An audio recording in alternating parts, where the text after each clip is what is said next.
हर रोज एक नई कहानी देखने के लिए चैनल को सब्सक्राइब करें और बेल आइकन को दबाना ना भूलें। कैलाश और सुमन दोनों गरीब पति पत्नी अपने बेटा बेटी बबली और चीकू के साथ रहा करते थे। कैलाश एक गरीब मजदूर था, वहीं उसकी बीवी सुमन घर से ही टिफिन सर्विस करती, जिससे उनका घर खर्च निकल जाता। एक दिन कैलाश एक जमींदार से कुछ पैसे उधार लेता है, लेकिन वो उन्हें समय रहते चुका नहीं पाता। तभी जमींदार पन्नालाल अपने आदमियों के साथ कैलाश और सुमन के घर पर आता है। क्यों रे घोंचू, तेरी तो ऐसी की तैसी, पूरे 2 महीने से तेरे नखरे नाटक झेल लिए, और कितना रुकूं मैं? अब और मोहलत नहीं दूंगा। अब तो तुझे मेरे पैसे लौटाने ही होंगे। बस बहुत हुआ अब। साहब बस ये एक आखिरी मोहलत दे दो, उसके बाद मैं पक्का आपके पैसे लौटा दूंगा। एक आखिरी मोहलत दे दो। वो दरअसल पिछले महीने मेरी तबीयत बहुत खराब हो गई थी, जिस कारण जो पैसे इन्होंने पिछले महीने जुटाए थे वो सभी खर्च हो गए। वो सब मुझे नहीं पता, मुझे आज पैसे दे दो, वरना तुम्हें अगले 6 महीनों तक मेरा नौकर बनना होगा। अब तुम्हारे पास कोई घर या खेती बाड़ी है नहीं जिसे मैं उसके बदले हड़प सकूं। मेरी ही गलती थी जो मैंने तुझ जैसे भिखारियों को पैसे दिए। लेकिन साहब। उठा लो रे इसे और ले चलो इसे। अब ये अगले 6 महीने तक मेरा नौकर बनकर रहेगा, अपने परिवार से दूर। साहब ऐसा मत कीजिए साहब, मैं आपके सामने हाथ जोड़ती हूँ, मेरे पति को छोड़ दीजिए साहब। सुमन बहुत विनती करती है, लेकिन उस क्रूर पन्नालाल के आदमी कैलाश को पकड़कर गाड़ी में डालते हैं और उसे अपने साथ ले जाते हैं। कैलाश अब पन्नालाल का नौकर बन जाता है। उस बेचारे के साथ खूब अत्याचार भी होता है। सुमन अब अकेली पड़ जाती है, वो खूब रोती है।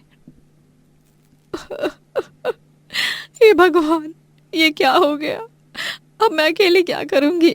मेरे बच्चे अपने पापा से दूर कैसे रह पाएंगे? ये सही नहीं हुआ। तभी वहां पर बबली और चीकू आते हैं और वो सुमन को सांत्वना देते हुए कहते हैं, रो मत माँ, पापा जल्दी हमारे पास वापस आ जाएंगे, देखना आप।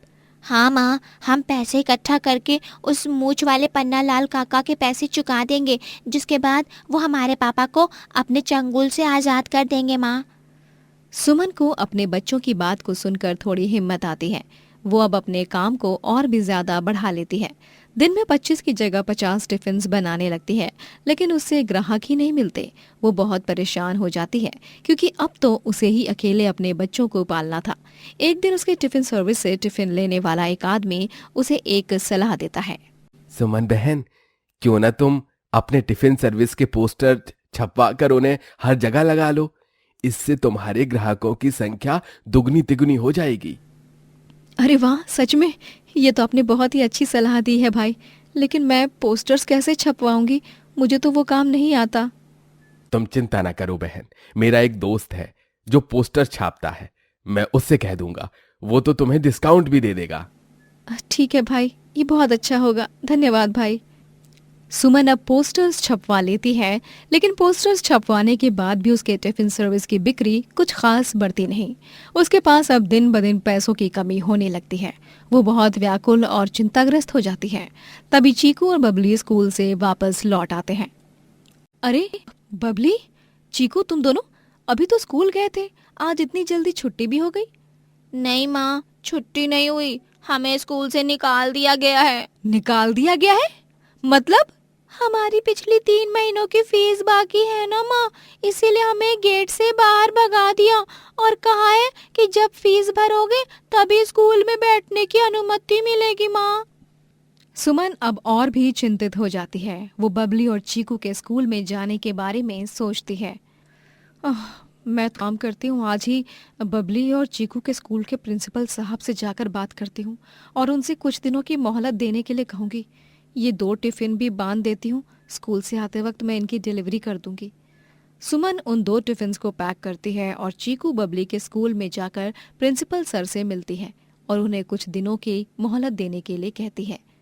प्रिंसिपल सर, मैं आपसे विनती करती हूँ, मेरे पति को भी वो आदमी उठा ले गए और मेरा टिफिन सर्विस का काम भी कुछ खास चल नहीं रहा है। इसीलिए मैं चाहती हूँ कि आप मुझे थोड़े और दिनों की मोहलत दे दो, ताकि मैं बबली और चीकू के स्कूल की फीस लौटा पाऊँ। लेकिन उन्हें यूँ स्कूल के बाहर मत कीजिए, इससे उनकी बहुत सारी पढ़ाई छूट जाएगी। देखिए सुमन जी, हम आपकी परिस्थिति बखूबी समझते हैं, लेकिन स्कूल के रूल्स एंड रेगुलेशंस को पीछे छोड़कर मैंने आपके दोनों बच्चों को स्कूल में एंट्री दे दी, तो मुझे बाकी बच्चों को भी एंट्री देनी होगी जिन्होंने फीस नहीं भरी है। और अगर मैं यही करता रहा तो कोई फीस भरने की बात को सीरियसली लेगा ही नहीं। जी, आप वो भी सही कह रहे हो। इसलिए आई एम सॉरी, मैं आपकी मदद नहीं कर सकता। इस हफ्ते आप फीस भर दीजिए, वरना मुझे न चाहते हुए भी चीकू और बबली का इस स्कूल से नाम कटवाना पड़ेगा। सुमन बहुत घबरा जाती है। वो चिंता में अपने दोनों टिफिन वहीं पर छोड़ जाती है और लोगों से पैसों की मदद मांगने जाती है, लेकिन कोई भी उसे पैसे देने के लिए तैयार नहीं था। तपती धूप में वो लोगों के घरों में जा जाकर उनसे पैसों की मदद मांगती है।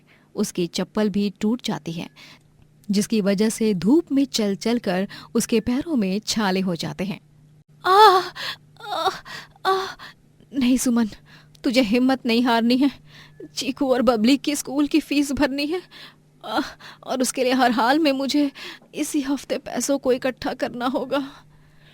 प्रिंसिपल सर को केबिन में बहुत बढ़िया खाने की खुशबू आती है और वो देखते हैं कि टेबल पर 2 टिफिन पड़े हैं। वो उन्हें खोलकर सारा खाना सफा चट कर देते हैं और उन्हें वो खाना बहुत पसंद आता है।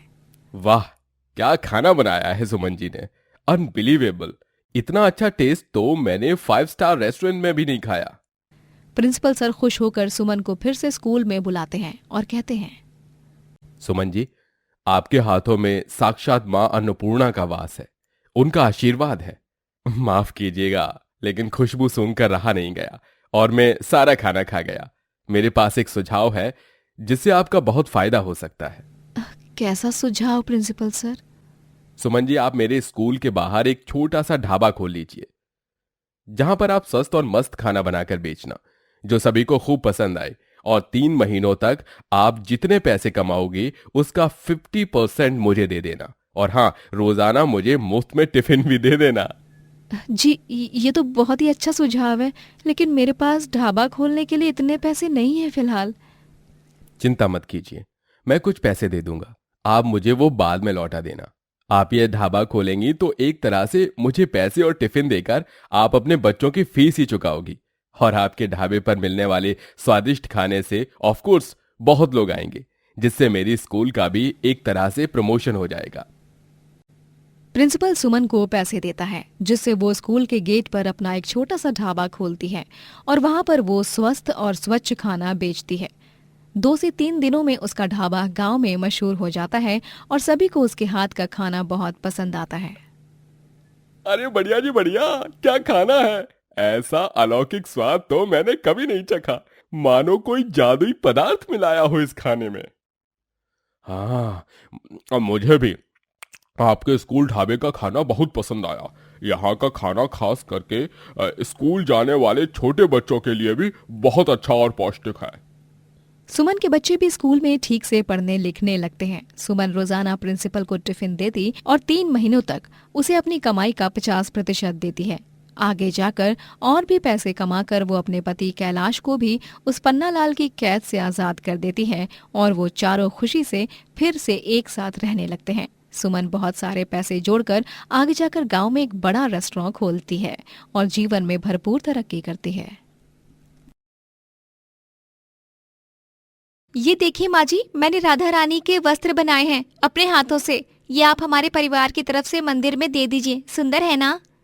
अरे बेवकूफ लड़की, क्यों आप शगुन कर रही है और पाप को अपने सर ले रही है? भूल गई क्या कि तू एक मनहूस गरीब और बांझ औरत है, और जो औरत बांझ होती है वो सिर्फ पनौती का प्रतीक होती है।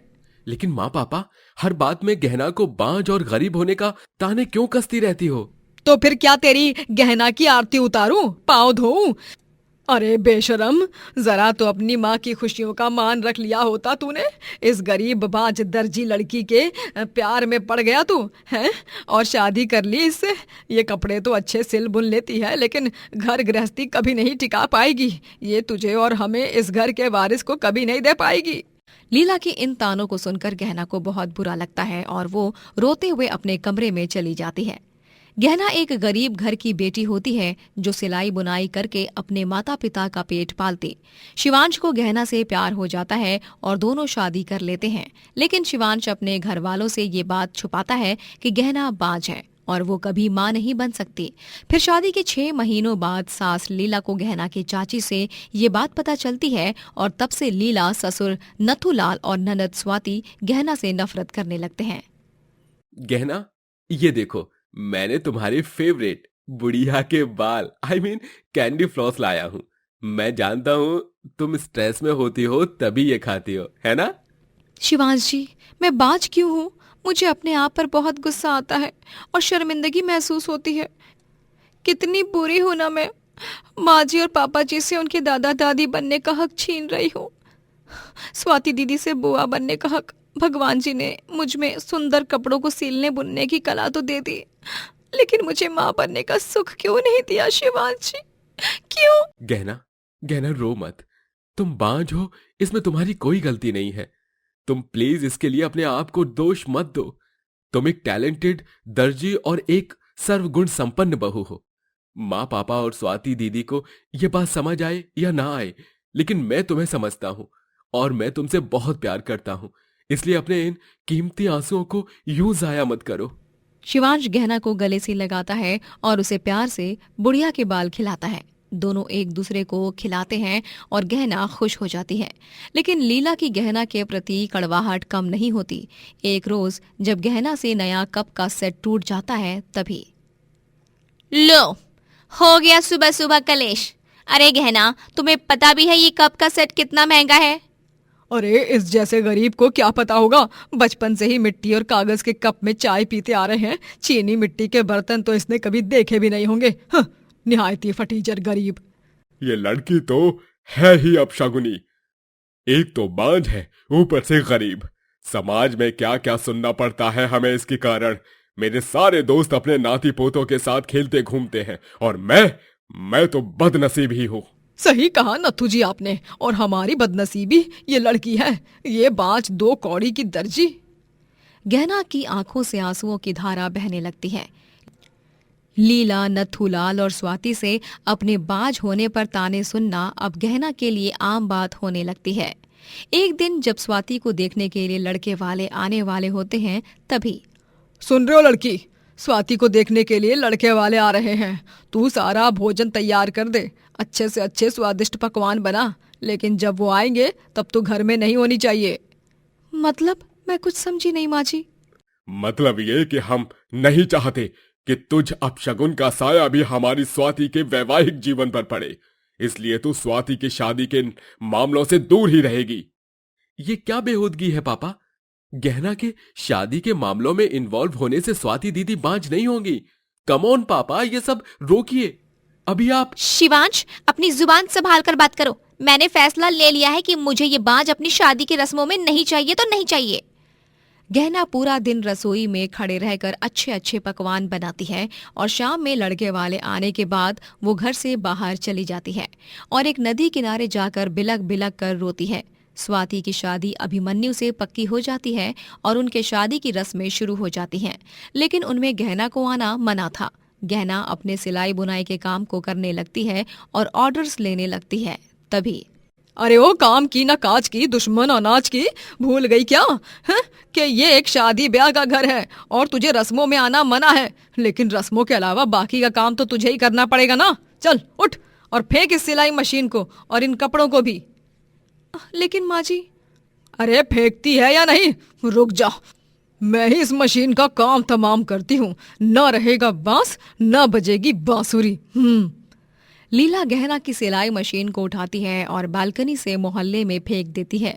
सिलाई मशीन टूटकर उसके टुकड़े टुकड़े हो जाते हैं। नहीं, मेरी सिलाई मशीन। सिलाई मशीन टूटने के कारण गहना बहुत रोती है और रोते रोते ही सारा काम करती है, लेकिन स्वाति और लीला को गहना के आंसुओं से जरा भी फर्क नहीं पड़ता। गहना अब सिलाई बुनाई अपने हाथ से करती। शिवांश को ये सब पता नहीं होता क्योंकि शादी का घर होने के कारण वो भी शादी के कामों में व्यस्त होता है। स्वाति अपनी शादी के दिन के लिए एक सुंदर सा डिजाइनर लहंगा खरीदती है। ये देखो, सुंदर लहंगा है ना? कढ़ाई तो देखो इसकी। बहुत खूबसूरत है स्वाति जी। होने वाले नंदोई जी और उनके परिवार को भी बहुत पसंद आएगा। अब तू गरीब क्या जाने महंगे लहंगे की बात। मेरी स्वाति की शादी का लहंगा पूरे शहर में चमक उठेगा। सब लोग जल जल कर राख हो जाएंगे उस दिन। शादी का दिन आ जाता है, लेकिन उस दिन बत्ती चली जाती है और स्वाति अपने कमरे में मोमबत्ती जलाती है और उस मोमबत्ती को जाने अनजाने में धक्का लगने के कारण मोमबत्ती स्वाति के लहंगे पर गिर जाती है और स्वाति का लहंगा जलकर राख हो जाता है, जिससे स्वाति बहुत ज्यादा उदास हो जाती है। अब मैं क्या करूं माँ? क्या पहनूं मैं अपनी शादी में? मेरा इतना महंगा और सुंदर लहंगा तो जल गया। रो मत स्वाति बेटा, हम कुछ करते हैं। कुछ करने के लिए समय बचा ही कहाँ है। आधे घंटे में विवाह का मुहूर्त है। मैरिज हॉल पहुंचना है और यहाँ देखो क्या रायता फैल गया है। स्वाति दीदी, आप रोना बंद कीजिए। हम कोई ना कोई सोल्यूशन ढूंढ लेंगे। क्या सोल्यूशन ढूंढ लोगे तुम शिवांश? तुम्हारी बांझ बीवी ने तो मेरे लहंगे को नजर लगा दी ना। गहना को ये सब पता चलता है तो वो जल्दी से अपनी एक साड़ी को लेकर मोहल्ले के पिंकू टेलर वाले के पास जाती है और आधे घंटे में उस साड़ी को एक सुंदर डिजाइनर लहंगे में सिल देती है और उसे जाकर स्वाति को देती है। उस लहंगे को देखकर स्वाति भावुक हो जाती है। गहना, ये तो सच में बहुत ही खूबसूरत है। तुमने इसे आधे घंटे में मेरे लिए बनाया। हम गलत थे कि तुम एक अपशगुन हो, लेकिन हर बार तुमने अपनी खुशियों को छोड़कर हमारी खुशियों के बारे में सोचा है। हमें माफ कर दो गहना बहू, आज तेरे इस काम से मैं दंग रह गई हूँ और आज मुझे अपने आप पर बहुत गुस्सा आ रहा है कि आखिर मैं अपनी गरीब बहू का हुनर और बाज बहू के प्यार को क्यों नहीं देख पाई, सिर्फ कमियां क्यों देखी। गहना उन्हें माफ कर देती है और इस तरह सब कुछ ठीक हो जाता है। स्वाति और अभिमन्यु की शादी धूमधाम से होती है और शादी में सभी स्वाति के लहंगे की खूब तारीफ करते हैं। आखिर लहंगा खूबसूरत होता भी क्यों नहीं, गरीब गहना ने उसे अपने अमीर दिल से जो बनाया था। आगे जाकर गहना और शिवांश एक नन्हे बेटे और बेटी को गोद ले लेते हैं और पूरा परिवार खुशी से एक साथ रहता है। दोस्तों, अगर आपको ये कहानी पसंद आई तो लाइक करें, शेयर करें और कमेंट करके बताएं कि कहानी में आपको सबसे अच्छा क्या लगा।